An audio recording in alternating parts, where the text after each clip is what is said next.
Greetings, esteemed voyagers of the cosmos. Prepare yourselves for a truly soul-stirring narrative. Picture this. You're unceremoniously ousted by an extraterrestrial stepmother, only to stumble upon the galaxy's most colossal forgotten treasure that very night. Indeed, fate has a peculiar way of turning the tables, often in the most magnificent fashion. Amplify your speakers, for today, justice arrives aboard a starship. Let's delve into the tale. The eviction notice arrived encased in a shimmering synthetic silk, its texture surprisingly soft against hands that had long grown numb. It rested starkly on the polished obsidian dining table, a single white rectangle stark against the profound darkness of the stone. Patrick fixated on it, motionless, his breath held captive. The air within the geodesic dome felt oppressive, over-recycled, carrying a faint, familiar scent of lavender cleaning solution. A fragrance Vora favored that always irritated his throat. Vora stood by the viewport, her back turned to him. Her gaze wasn't fixed on Verdania's moons, though 3 of them hung low and a sickly yellow in the sky. Instead, she was absorbed in her reflection in the glass, meticulously smoothing the iridescent scales along her neck. There was no theatrical display, no furious shouting, no shattering vases, no tears. Such an outburst would have been human, implying a level of emotional investment she simply didn't possess. She had merely slid the envelope across the table with the indifferent ease of discarding a useless wrapper. "Your relocation documents," she had stated. "I've arranged transport to the Green Hollow Youth Processing Center. They will secure a more fitting placement for you." Patrick observed his hands. They were steady, a surprise given the seismic tremors he felt internally. He'd anticipated a tremor, a betrayal of his inner turmoil, but they remained still, resting on the table like detached objects. Perhaps, in a way, he had been anticipating this. The countdown had begun the moment Corwin had passed, precisely 18 months prior. Corwin had been his anchor, Vora, merely the sea tolerating the boat due to that anchor. With the anchor gone, she was finally severing the line. He watched her turn.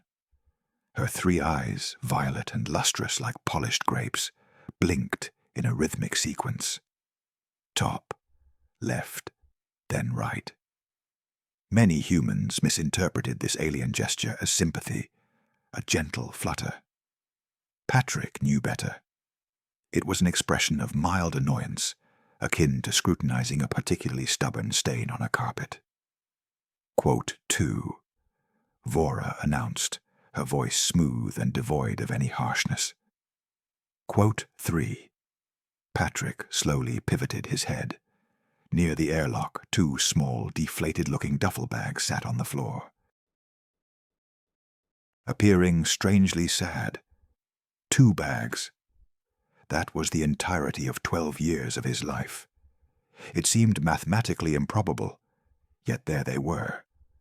Corwin had been a collector, a man who filled shelves with books, curious rocks, and ancient coins.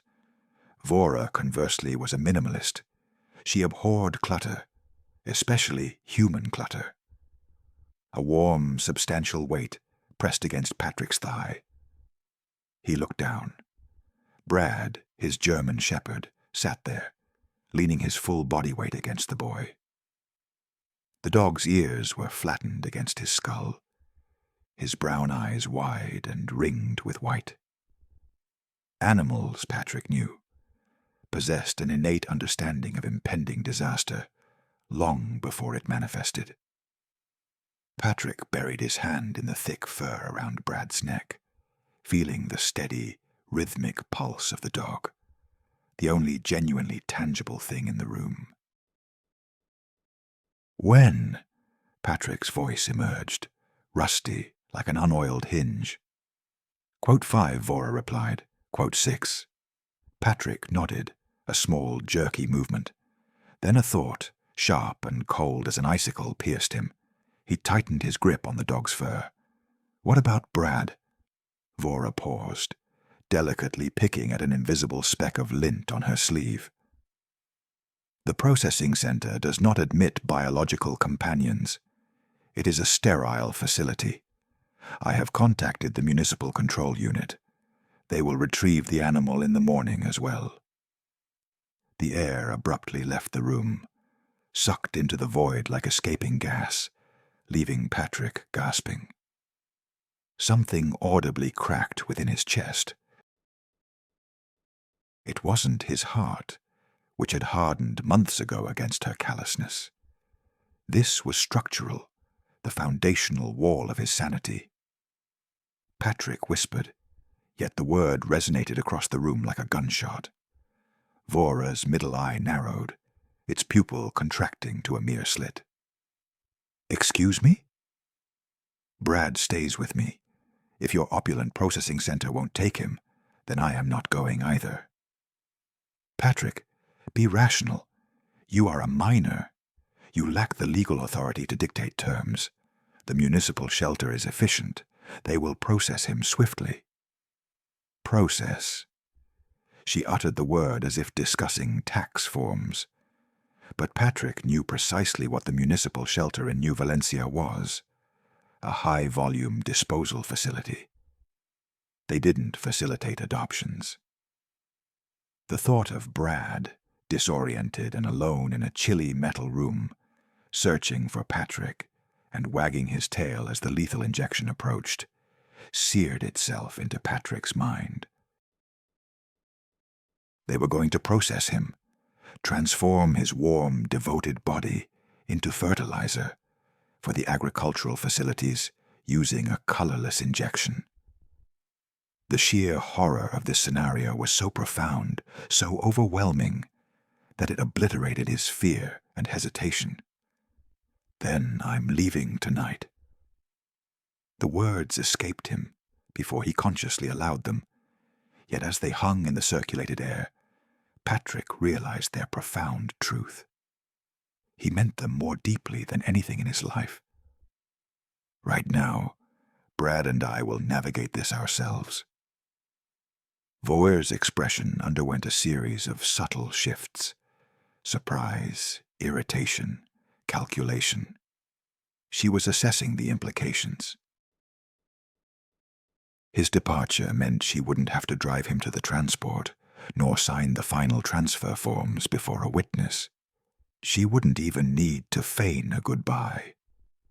"If that is your decision," she stated, her voice descending to a cool, detached register, "I am legally unable to prevent your voluntary departure should you claim emancipation.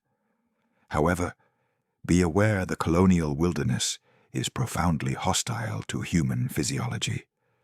The humidity alone induces fungal infections within 48 hours, and the Thornback Ridge territories have recorded 19 apex predator species active during the nocturnal cycle."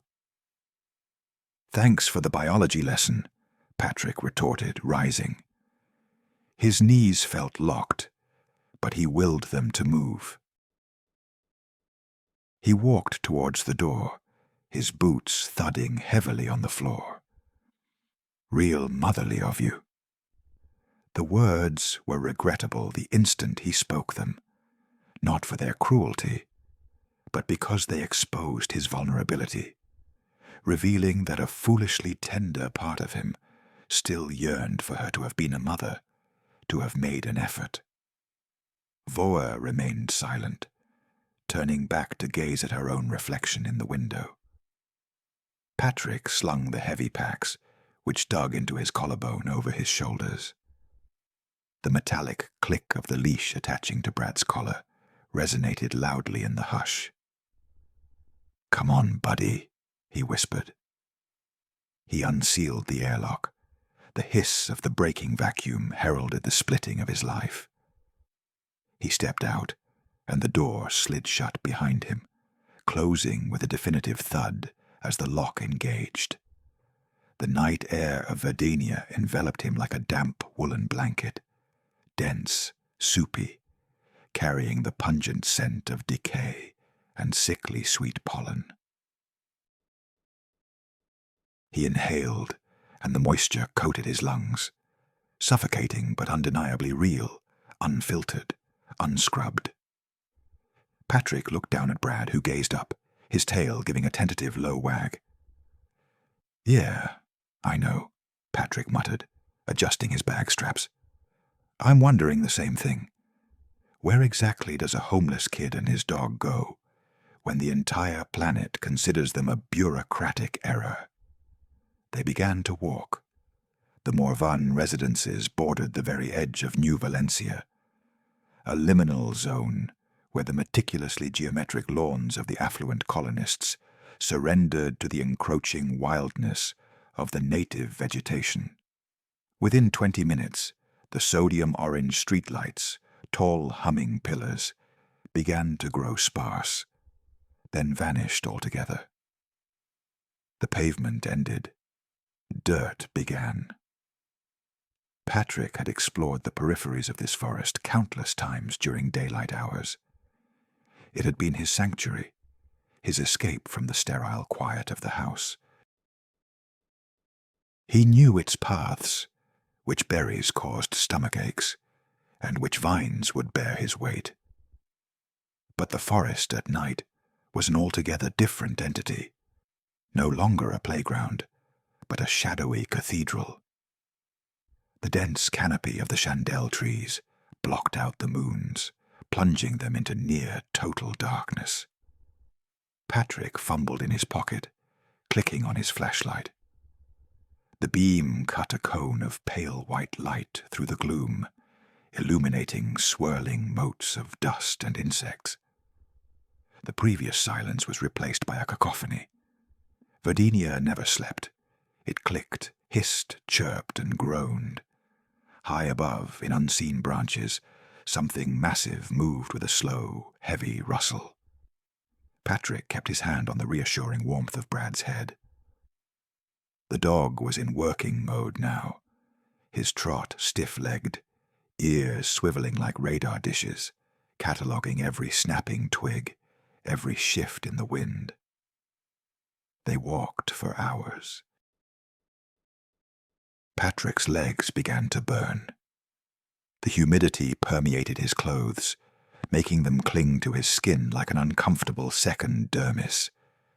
Thirsty, he had to ration his 2 water bottles, unsure when he'd find a purification station. The path wound deeper into the Thornback Ridge. The terrain grew rougher, the dirt yielding to jagged, moss-slick volcanic rock. To his left, a cluster of ferns, known locally as, quote, 23, began to tremble. As he moved past, their swim bladders softly released air, emitting a sorrowful sigh. It was as if the forest was urging him to retreat. Patrick muttered under his breath. Consulting his wrist compass, he confirmed his eastward trajectory towards the abandoned mining zones. He knew there were derelict structures there. Perhaps a shed, a cave, any dry refuge where he could collect his thoughts and devise a plan to save Brad. Brad abruptly halted. Not with the typical canine curiosity of sniffing a bush, but with an instant, rigid freeze. His hackles, the fur along his spine, bristled into a jagged ridge. A low, resonant growl rumbled deep in his chest, a sound Patrick felt through the leash more intensely than he heard.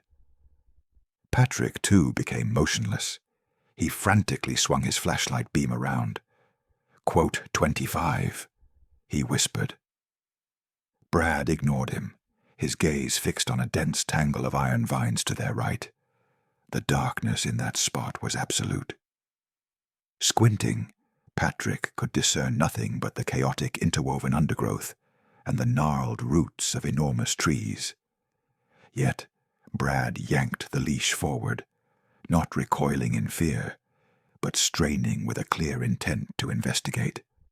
Patrick wavered. The rational part of his mind, the part that recalled Vora's statistics on predator species, shrieked for him to flee in the opposite direction. But Brad's instincts held more sway than his own observations. If Brad exhibited curiosity rather than terror, it wasn't a predator. Patrick exhaled. Slowly they forced their way through the iron vines. Thorns snagged at Patrick's jacket, their hooked tips tearing at the fabric. He pushed them aside, stepping over a decaying log that squelched beneath his boot. The ground then sharply descended. They slid down a small, muddy embankment, landing in an unexpected clearing. The forest canopy above them broke, allowing a spear of moonlight to pierce the encompassing gloom. There, partially engulfed by the earth, lay a form that was undeniably not of nature. Initially, Patrick mistook it for a rock formation. It was massive, roughly triangular, rising about 6 meters from the ferns. But rocks didn't possess rivets. Rocks didn't have seams. He swept the flashlight beam across its surface. The light glinted off something dull and metallic beneath a thick layer of moss and purple flowering creepers. It was a vessel. Patrick felt his breath catch. This was no sleek chrome needle of the corporate authority, nor a bulky freighter. It appeared ancient, its design blocky and utilitarian, built for resilience rather than swiftness. Vines had completely overtaken it, coiling around its landing struts like pythons, drawing the ship deeper into the soil. It looked as if it had rested there since the dawn of time. "Well," Patrick whispered, his voice stark in the quiet clearing, "that's certainly not an everyday sight." Brad barked once, a sharp sound of affirmation. Patrick approached cautiously. The ship was severely tilted, suggesting a controlled descent rather than a catastrophic impact. Its hull was pitted and scarred from atmospheric re-entry, yet remained unbreached, completely intact. He reached out, touching the metal. It was profoundly cold, despite the night's oppressive heat. With a fingernail, he scraped away a patch of moss. Beneath the green grime, the metal was dark gray, covered in a ceramic composite as smooth as glass. He paced along the ship's flank, searching for identifying marks, a serial number, anything. Near what appeared to be the airlock mechanism, he discovered a faded decal. The paint was peeling, but he could faintly discern a stylized globe and an olive branch. The hatch was positioned at approximately shoulder height. It lacked any visible handle, featuring only a recessed panel. Patrick studied it. For this thing to still have power would be a miracle. Otherwise, it was merely an exceedingly expensive lawn ornament. Wiping his sweaty palm on his pants, he pressed his hand against the panel. Nothing happened. "Of course," he mumbled. "Why would it be easy?" Leaning his weight against the hatch, frustration mounting, he pushed. To his utter astonishment, the mechanism groaned. It was the sound of metal grating against metal, a shriek of protest that sent birds scattering from the trees above. The hydraulic seals had evidently failed years ago. The door wasn't locked. It was simply incredibly heavy. Patrick gritted his teeth and shoved, digging his boots into the mud, putting his full effort into it. "Come on, move," he urged.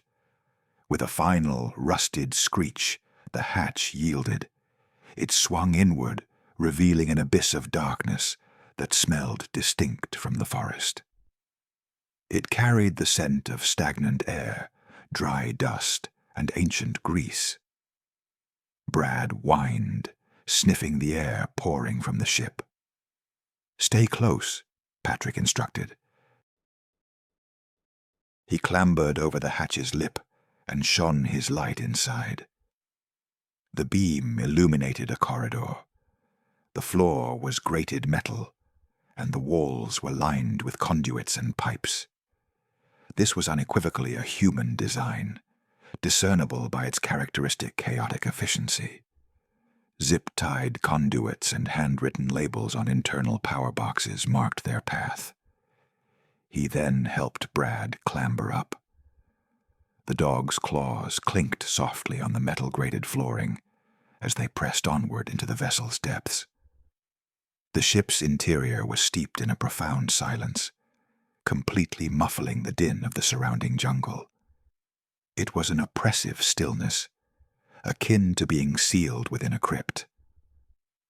Patrick eventually located the command deck. It was a confined area situated at the spacecraft's fore. The pilot's seat sat vacant, its leather upholstery cracked and flaking. All console displays were inert, presenting only blank, dark reflections. However, as he passed the navigation station, his presence activated something unseen. A proximity sensor, perhaps, as a muted thrum commenced beneath his feet. It was a faint tremor, resonating through the soles of his boots. Then a hesitant flicker. A strip of emergency lights along the deck sparked, extinguished, and then blazed into a faint glow.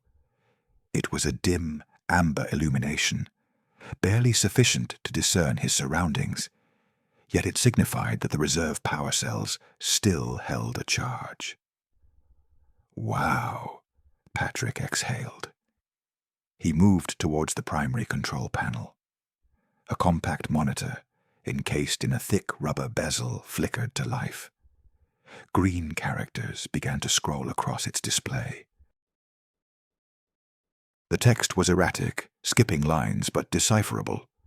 "System reboot. Success. Date. Data corrupted.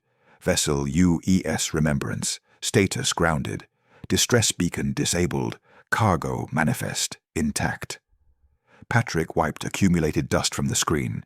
UES Remembrance. The name was unfamiliar to him. He pressed the enter key with a satisfying mechanical click of the keyboard. Music plays. Query cargo. The screen refreshed. Manifest summary. Classification, cultural heritage. D-class, Alpha, origin, Earth. The word Earth struck Patrick with the force of a physical blow. Earth. He had never set foot there. No one he knew had ever been there. Earth was a phantom, an ancient memory, the genesis humanity had outgrown and forsaken. To see that word illuminated on a screen amidst a Vinian swamp felt like encountering a spectre. Brad barked again. This time, the sound emanated from the ship's stern. It was an urgent, hollow cry that echoed down the corridor. Patrick turned from the console. Quote 40. He followed the rhythmic click of the dog's nails on the deck plates. They proceeded past the crew quarters, past a small galley where an old coffee mug still rested on a counter, and arrived at the ship's rear section, the cargo hold. It was enormous, occupying the back 40% of the fuselage, and it was crammed. From floor to ceiling, wall to wall, were hundreds of crates. They were fabricated from a silvery polymer, stacked with military precision. They were secured by preservation fields, faint, shimmering curtains of blue energy that hummed with a sound that grated on Patrick's nerves. The power for these fields must have been self-contained, engineered to operate for centuries. Patrick walked down the central aisle, feeling dwarfed by the sheer scale. He paused at an arbitrary crate. A digital slate affixed to its side catalogued the contents. Item 84B. Type, oil on canvas. Title, Starry Night. Artist, Vincent van Gogh. Origin, European sector, Earth. Date, 1889. Patrick scrutinized the words. He wasn't well versed in art. Fer didn't believe in adorning walls with paintings. But Corwin had shown him digital archives. Corwin had spoken of the old masters with a reverence usually reserved for divine beings. This wasn't merely a painting, it was history. He advanced to the next crate. Quote 42, the subsequent item. Quote 43. Patrick felt lightheaded. He needed to sit. He collapsed onto a crate marked underscore. Quote underscore 44 underscore and buried his face in his knees. This ship was a sanctuary, not for individuals, but for the very essence of humanity. It was a museum, meticulously packed and launched into the cosmos, likely during one of the great expansions or the subsequent conflicts. It had crash-landed here, consumed by the jungle, and for countless decades the Mona Lisa and Shakespeare had lain in the mud, while insects scurried over the hull. Brad trotted over and nudged Patrick's hand with his wet nose. The dog had no concern for Van Gogh. His only concern was that his human was hyperventilating. Patrick gazed at the dog. He scratched behind Brad's ears, his thoughts racing at an impossible speed. Quote, 45, he whispered. Brad wagged his tail enthusiastically. Quote 46. The thought began to insinuate itself, an insidious and tempting notion. He was an orphaned street kid, with a paltry 12 credits in his pocket and a half-eaten protein bar. He had no lineage, no prospects. But if he were to take just one artifact, just a single, insignificant item, a book, a coin, a diminutive statuette, he could offload it in the black markets of the free zones. He could purchase passage off this soggy, wretched planet. He could buy a home. He could afford Brad's steak for dinner every night for the remainder of his days. Who would ever know? The ship was abandoned. Its owners were long gone, reduced to dust. It was a case of finders keepers. That was the law of the jungle. And he was indeed in the jungle now. He rose, his gaze sweeping over the countless crates. He spotted a smaller container labeled Jewelry and Personal Ornaments, 20th Century. Music plays. He reached out.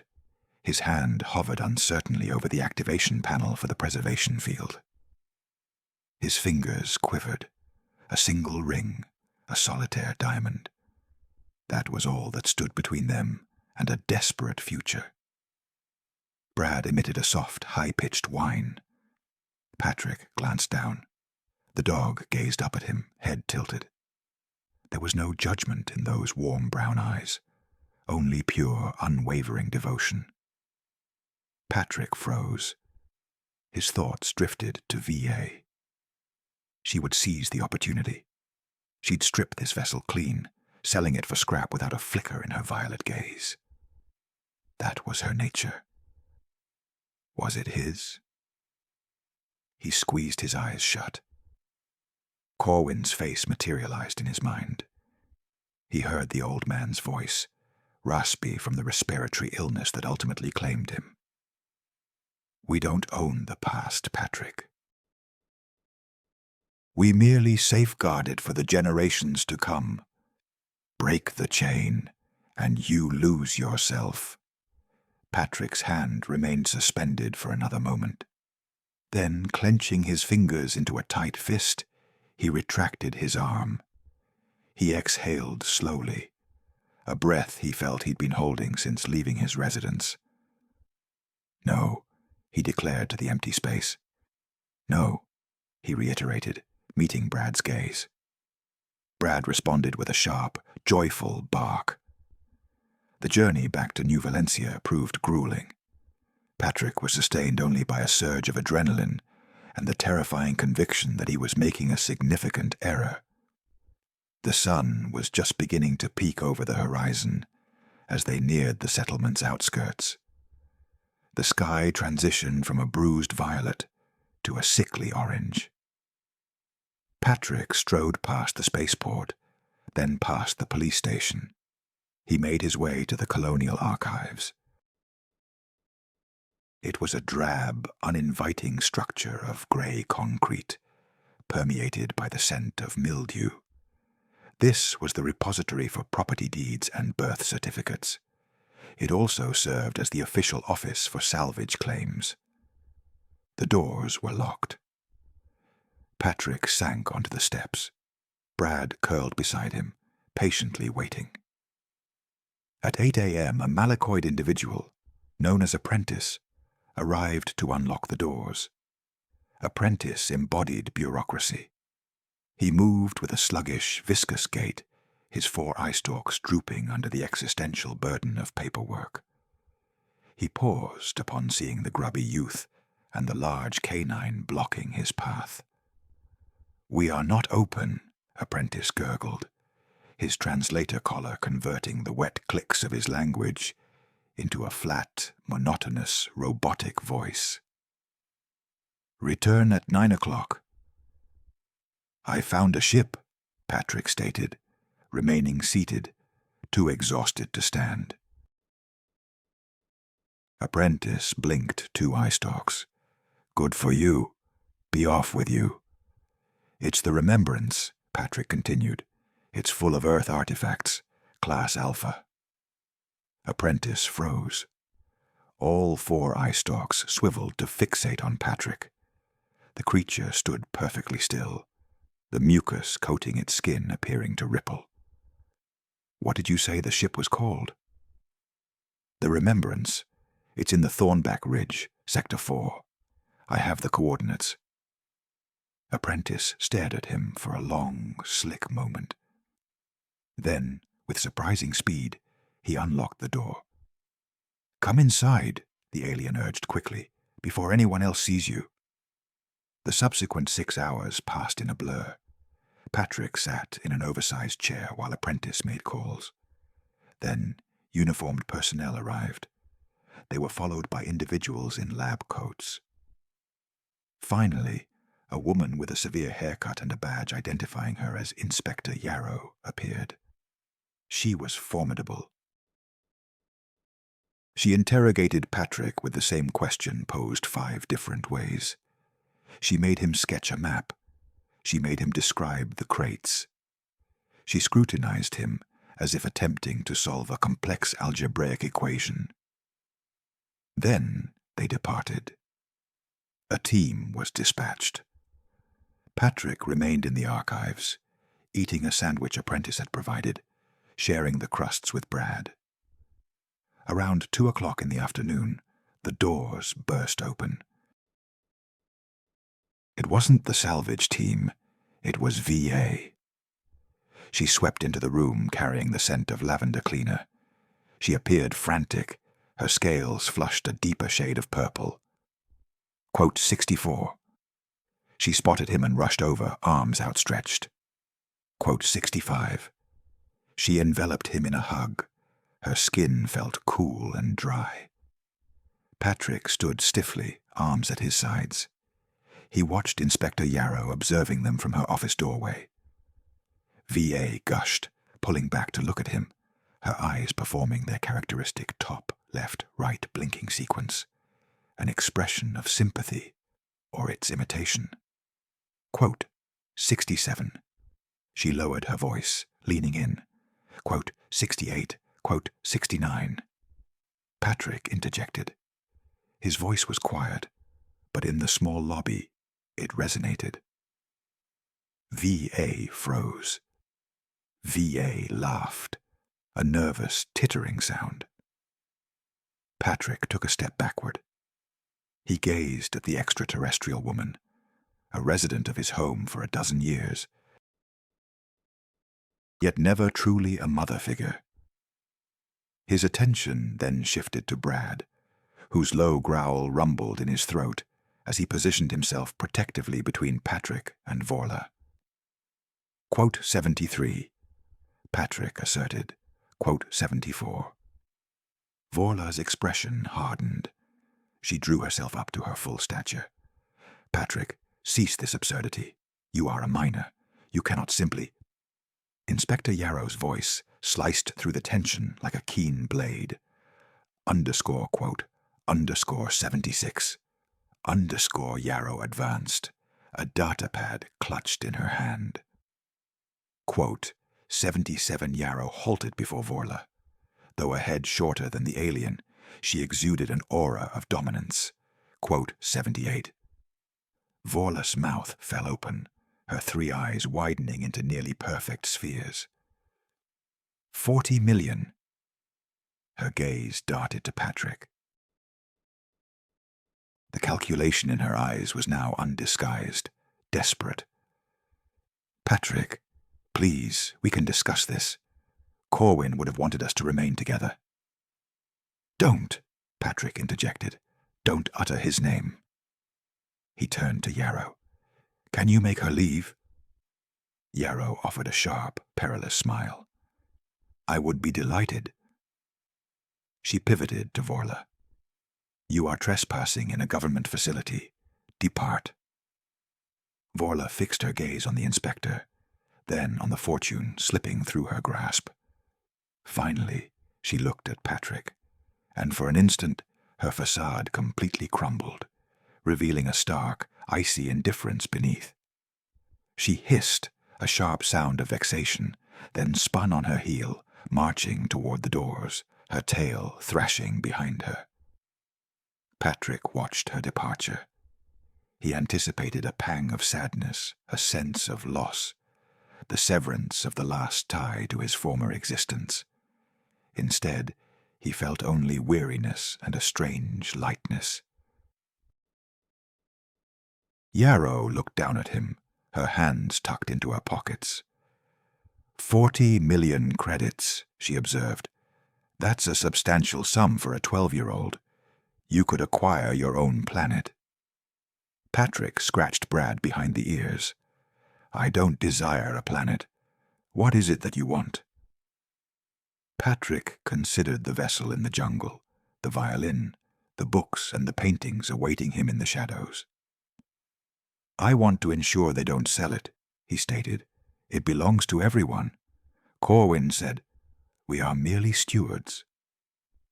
Yarrow studied him, her expression softening, losing its bureaucratic edge to become almost human.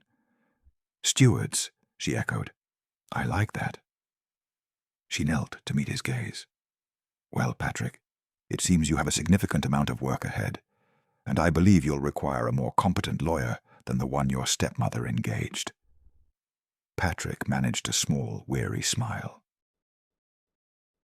Brad licked his face. Yeah, Patrick affirmed. I suppose I do. The ensuing weeks weren't a blur, as people often describe when time accelerates. They were a relentless grinding mechanism, a slow, raucous, friction-laden ordeal that consumed the tranquil life Patrick had always known and produced something utterly transformed. It began with the clamor, the instant the news erupted, undoubtedly leaked by one of the junior clerks in the archives. The serenity of the Verdenian wilderness was shattered. Hover transports bearing the insignia of news agencies descended like carrion eaters, circling the airspace above Thornback Ridge, their engines whining in a discordant symphony that made Brad pace and snap at the sky. Patrick sat in the rear of a colonial government transport, observing the receding tree line through heavily tinted glass. Inspector Yarrow sat opposite him, reviewing documents on a slate, that cast her face in a harsh blue glow. She hadn't left his side for more than 10 minutes at a time, acting as a human bulwark, shielding him from the pandemonium. "We've secured temporary accommodations for you," she announced without looking up. "It's not luxurious, but it's secure. No press, no relatives."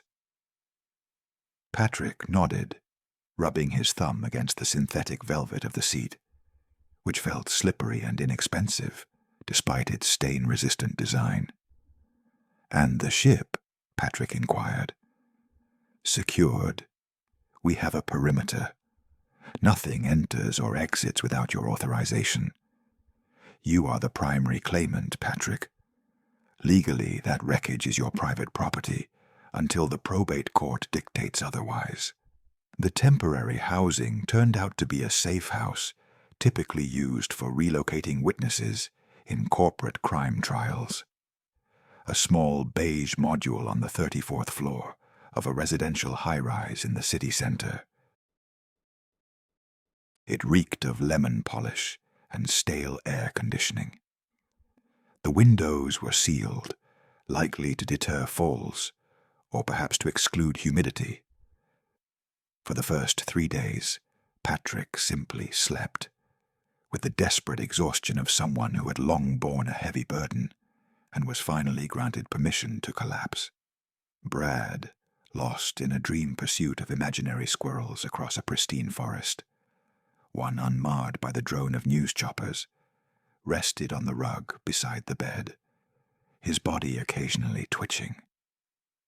When Patrick wasn't asleep, he was consuming actual food, a stark contrast to the nutrient paste Vor had purchased in bulk.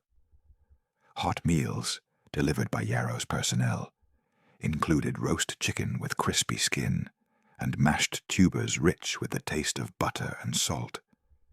He ate until his stomach protested, then continued, driven by a deep, almost primal memory of scarcity. On the 4th day, legal representation arrived. These individuals, unlike Vor, were sharp and reserved, clad in suits that outvalued Patrick's entire existence. They congregated around the small kitchen table in the safe house, unfurling digital contracts that scrolled endlessly. Inspector Yarrow, observing them from a corner with folded arms, resembled a hawk scrutinizing field mice. Quote, 101 lawyer, a gaunt man with skin like old parchment, stated. Quote 101. Patrick stared at the figure on the screen, 4, 5, followed by 6 zeros. It appeared more like a phone number or coordinates to another dimension than actual money. Quote 102, Patrick inquired. The lawyer nodded firmly. Quote 103. Patrick glanced at Brad, who was squeaking a rubber toy Yarrow had provided, the only sound in the room. Quote 104, Patrick declared. The lawyer paused, his stylus hovering over the screen. Quote 105. Quote 106, Patrick repeated. The lawyer blinked, then exchanged a look with his colleagues, before returning his gaze to the 12-year-old boy in a borrowed hoodie. Quote 107. Quote 108, Patrick affirmed, a sudden, fierce clarity cutting through the haze of the past few days. Quote 109. He said, turning to Yarrow. Quote 110. Yarrow nodded slowly, a faint smile touching her lips. Quote 111. Quote 112. Patrick announced, testing the word. It felt weighty, adult. Quote 113. The lawyer lowered his stylus. Quote 114. Quote 115. Yarrow interjected, pushing herself off the wall. Quote 116. Returning to the crash site a week later felt like stepping onto a film set. The jungle had been tamed, and portable floodlights on tall stands cast a stark, clinical white illumination over the clearing, washing out the vibrancy of the moss and flowers. The shadows, and with them some of the mystery, were gone. Metal grating pathways now spanned the mud, and tents dotted the area. Generators hummed with a low, constant throb that resonated in Patrick's teeth. Yet the remembrance remained, settled into the earth, unyielding and majestic, undiminished by the bustling activity surrounding it. Patrick ascended the new ramp leading to the airlock and ran his hand along the hull. Someone had meticulously cleaned a section, revealing the bright, unblemished white ceramic beneath the grime. He almost wished they hadn't. He treasured the scars, the testament to its endurance. Inside, the atmosphere had transformed. Environmental scrubbers were at work, banishing the scent of ancient dust and stagnant time, replacing it with filtered oxygen and coffee. In the cargo hold, a team of archivists in white gloves labored in hushed reverence, a silence untouched by the generators outside. Patrick watched as they opened a crate marked _117_A. Woman gently lifted a violin from its velvet casing. The wood gleamed under the work lights, a deep, rich amber that seemed to capture the light. She held it as if it were spun glass. _118, Patrick whispered. The archivist looked at him, her eyes crinkling behind safety goggles as she smiled. _119. _120, she remarked, plucking a string. A soft plink echoed, pure and vibrant, a diminutive sound that somehow felt immense. It pressed against the metallic confines. The jungle's embrace, the vast emptiness stretching between here and earth. Patrick's throat tightened. He met Brad's gaze. The dog's ears twitched forward, intent on the fading note. 121, Patrick murmured. The construction spanned 6 months. Patrick, bypassing traditional schooling, found his independent study approved by the legal system, deeming the management of a multi-million credit cultural heritage site a worthy pursuit. His days were spent at the site, a slightly oversized hard hat perched on his head, shadowing the foreman. He mastered blueprint interpretation, delved into the intricacies of load-bearing supports and humidity regulation. He learned of contractors pensioned for overcharging on copper wiring, and discovered Brad's silent, price-reducing intimidation tactics. He staunchly insisted on preserving the rampant vines, much to the chagrin of the architect, a fastidious man with a passion for straight lines, who had envisioned a bare hull. 122, Patrick had asserted, planted firmly in the mud. 1, 2, 3. So the construction adapted to nature. Glass tunnels snaked through tree roots, offering viewing paths. Climate control protected artifacts, while leaving the ceiling moss undisturbed. The cockpit transformed into a simulation deck, where children could occupy the pilot's seat and witness Earth from orbit. The Corwin Moran Center for Cultural Preservation opened on a Tuesday, eschewing a grand gala. Patrick had nixed the black tie concept, ruling out political speeches and costly tickets. They simply opened their doors. The inaugural visitors were a school group from the mining district, 20 children with scuffed knees and patched jackets, who entered with wide eyes and hushed voices. Patrick observed them from the upper gantry. He noticed a small girl, perhaps 7, pressing her face against the display case holding Starry Night. She gazed at the swirling blue paint, the exploding yellow stars, her finger tracing the patterns on the glass. She wasn't merely observing an old painting. She was mesmerized by magic. A hand rested on Patrick's shoulder. He didn't startle, recognizing the touch. Quote 125, Inspector Yarrow commented, her dress uniform adorned with gleaming brass buttons. Quote 126. Patrick merely shrugged. Quote 127. Yarrow leaned on the railing beside him, looking weary, but in a fulfilling way, the kind born of creation, not conflict. Quote 128, she mentioned casually. Patrick stiffened slightly. Quote 129. Quote 130. Patrick's gaze lingered on the painting below. He tried to rekindle the old resentment, the fiery coal that had long smoldered in his chest. It was gone, burnt to ash, even the remnants now dissipated. Quote 131. Patrick said, and genuinely meant it. Yarrow raised an eyebrow.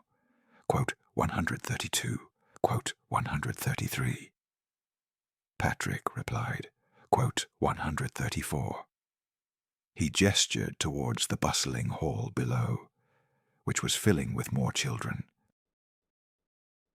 Families, and a group of Kish tourists attempting to decipher a Shakespeare folio, their eyes blinking rapidly in confusion.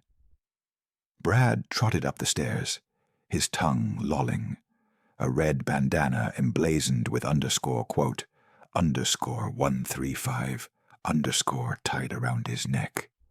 He nudged Patrick's hip. Patrick knelt, burying his face in the dog's fur, which smelled of shampoo and sunshine. Quote 136. Patrick whispered into the fur. Yarrow cleared her throat. Quote 137. Patrick looked up. Quote 138. Patrick slowly rose. Quote 139. Yarrow smirked, tapping her datapad. Quote 140. Quote 141, Patrick inquired. Yarrow adjusted her badge, feigning interest in a hanging fern on the ceiling.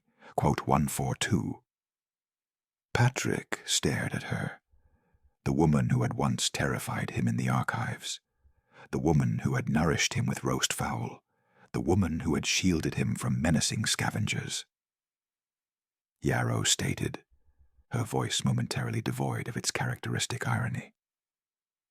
Patrick glanced at Brad, who punctuated the moment with a sharp, decisive bark. Patrick declared. Later that evening, after the throngs had dispersed and the illumination softened to a gentle, respectful radiance, Patrick reclined on the hull of the Remembrance. The sun was descending behind the Thornback Ridge, and the Verdenian sky was putting on a spectacular display, a canvas of vibrant violet streaks and fiery gold, with bruised clouds drifting lazily past the 3 pale moons. The air was thick with humidity, carrying the scent of moisture and vitality. Patrick sat with his legs dangling over the ship's edge. Brad nestled beside him, his head resting on his paws, observing the nascent dance of fireflies in the tree line. Patrick's thoughts drifted to the eviction notice, to the 2 packed bags by the door, and to the sheer terror of that initial night in the woods, when the darkness had felt like an insatiable maw. It all seemed like a different life, a tale that had unfolded for someone else. He withdrew a small circular object from his pocket, an antique brass compass, heavy and tarnished, discovered in the ship's navigation drawer. Its needle no longer pointed north, a testament to shifting magnetic poles and evolving planets, yet it still indicated a direction, somewhere. He clicked the lid open and shut, a repetitive, decisive rhythm. He was no longer adrift, no longer a mere object to be moved or discarded. He was now the captain. Yarrow's voice wafted up from the open airlock below. Quote 145. Patrick broke into a genuine smile, one that reached and lingered in his eyes. Quote 146, he hollered back. He rose from the hull of the ancient starship, the vessel that had transported the memories of a defunct world across the cosmos to rescue a living boy. He placed a hand on Brad's head. "Let's head home, buddy," he said. Together, the boy and his canine companion descended from the museum's roof, leaving the sunset to complete its fiery descent, and walked into the warm, inviting light of the open doorway. Quote 148. Patrick and Brad proved that loyalty outweighs any galactic treasure. If you savored this conclusion, you know what to do. Hit that like button, leave a comment below to build anticipation, and share it with someone who needs an uplifting story today. But don't close the video just yet. I've prepared a surprise. Now immerse yourself in an exclusive and phenomenal song I produced specifically to cap off this episode with a bang. Turn up the volume and soak in the atmosphere. Farewell. Music. The notice was silk. Music. The table was stone. She longed for a house, music, but lived there alone. 2 bags by the door, for the boy and the hound, music, _quote, _149_ was the soul, music, sound. She saw me as clutter, a blemish so slight, just biological music mass to be pushed from her sight. She knew not of physics, music, nor true cosmic weight, that suppressing my spirit would seal up her fate. For there's gold in the rush, music, and truth in the weed. The jungle provides what the palace concedes. You, music, cast out the garbage. You banished the stray, but bestowed millions of credits upon me that day. Yes. You granted me music history you'll never own. Now I'm the captain, and you're just alone. Oh, music, here's the lesson that money can't buy. You must hit rock bottom, singing, to glimpse the real sky. Had you not been so cruel, had you not been so cold, I'd still be a prisoner, doing what I'm told. Singing. So, thank you, dear mother, for locking the gate.